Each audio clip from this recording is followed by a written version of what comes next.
Orcs, the horrible embodiment of the twisted influence of evil. Grotesque creatures that have terrorized the free peoples of Middle-earth since the first Elves awoke at Cuiviénen. Bred throughout the ages into their own twisted form of perfection by Morgoth and Sauron, they made up the bulk of their armies. But though feared, most of them were merely cannon fodder in the great battles of old, conquering their enemies through sheer, vile numbers like a wave of cockroaches. But some of those were not like their ilk. These were the ones whose names stirred fear in the hearts of elves, dwarves, and men, made immortal in tales and song, and in vengeance sworn by blood oaths. But out of all of them, who was the most powerful one?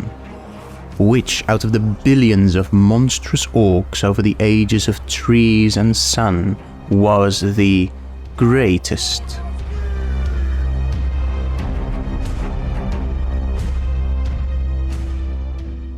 So, Meldonjar, I assume you have all seen our previous lesson on how the orcs came to be, so I needn't go too far into detail on their earlier history. Suffice to say, they were the ultimate perversion of the works of Ilúvatar, and a mockery of life itself. Never done evolving, and thus ever continuing the perversion of his work. Not one source of their lines can be ascertained, and over the ages we have seen the hints at men, beasts, and even elves being included in the Dark Vala's breeding experiments. And these hints, well, quite frankly, correlate with their strength. The more mannish or fallen elvish blood they had in their veins, the stronger and more resistant they were. And these differences were evident in their, how would you call it? What can hardly pass for culture. The weakest orcs were called snaga, meaning slave. They were generally the smaller kinds, with deformed body proportions and an extreme weakness to sunlight. This is, however, the furthest extent of our knowledge on them.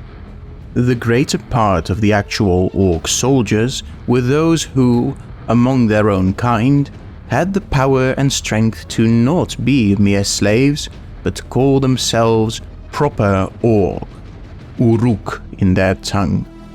These were clearly more humanoid in stature and generally larger than the snaga, a great sign of the increase in mannish blood they bore. Though here too it was not merely blood that directly decided status among their number, but practical strength and cruelty. As such, it were the strongest and most resilient of them who became their chiefs, such as Gorbak and Shagrat, two black uruks from Mordor who led small bands of orcs. As such, we can recognize one of the probably strongest orcs of Mordor in Grishnach, an orc captain from Barad-dûr. He was tasked with raiding the Fellowship and capturing the One Ring.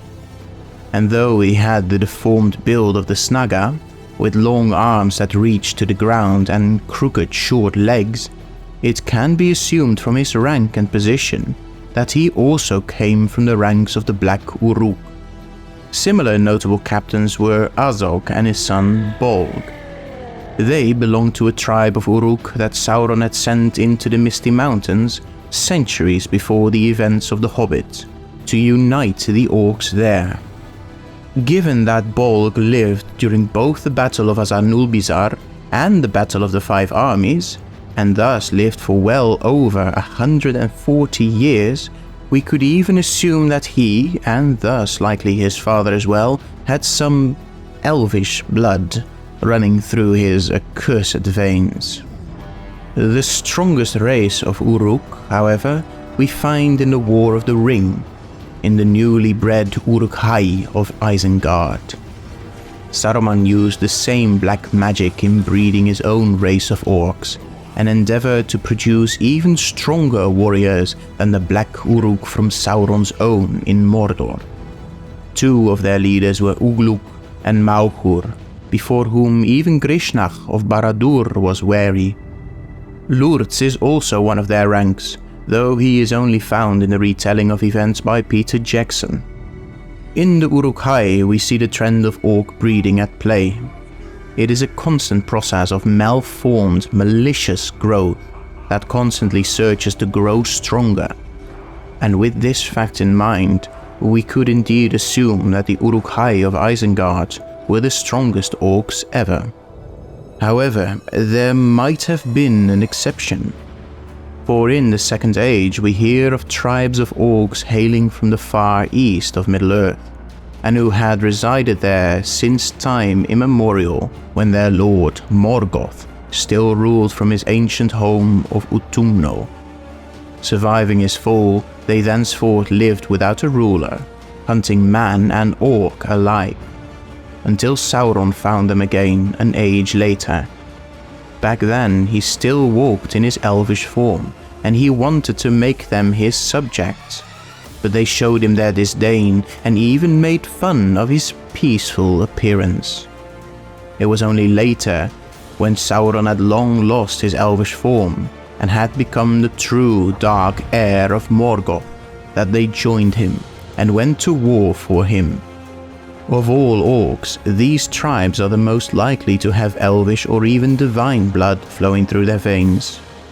Thus they would be the strongest and most powerful of all orc races. But let us not forget this one detail: divine blood.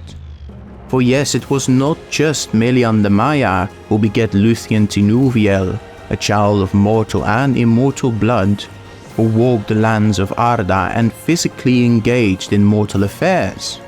There were also the Baldogs.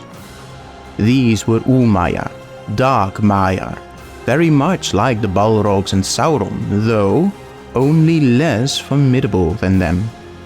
These fallen Maiar took the form of gigantic and monstrous orcs, and led the armies of Morgoth into battle. Though, as Baldog is a title, we do not know of the full extent of any individual Umayar orcs' achievements, nor which infamous orcs from the legends of the First Age were Umayar at all. We know the tale of the Baldog of Doriath, who led an orc army into the woodland realm, but was slain personally by Thingol, the High King of the Teleri. Then there were Othrod, who was named Lord of the Orcs, and was slain by Tuor during the fall of Gondolin, and Orkobal, who was named Chiefest Champion of the Orcs, and was slain by Ecthelion of the Fountain during the same battle. These were not named as Baldog, though their designations hint at that status. Though, since these orc-shaped Dark Maiar were not really orcs, we must ask ourselves, do their nightmares still count in our question of who was the greatest orc? If not, then was it indeed Ugluk, Azog, or those of the Eastern Orcs? Or were their nightmares perhaps still eclipsed by the results of Morgoth's experiments with the Baldogs, and their potential inclusion by him in his foul breeding program?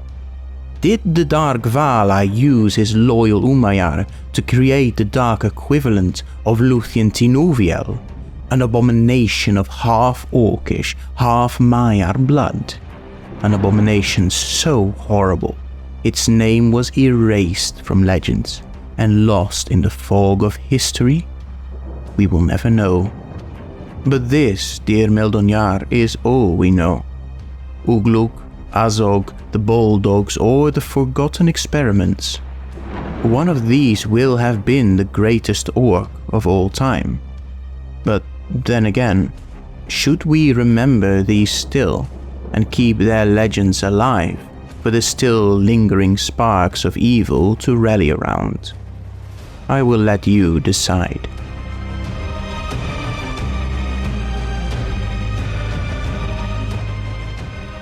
And that concludes this chapter and this video. Did the knowledge surprise you? Let us know in the comments. If you enjoyed it and would like to help us spread the histories of Arda to the wider world, then please take a look at our Patreon and consider joining the different ranks of our supporters and have your name appear on screen here, as well as getting early access to our future videos and other boons. But regardless of that, be sure to subscribe and click the bell icon to be notified of the next chapter in the Mysteries of Westerness, when we will look at perhaps the most famous member of the House of Durin, Gimli, son of Gloin, Lord of the Glittering Caves. But for now, I have been Irgikor Cuiviénen, and I wish you all Namarie Meldon Yar.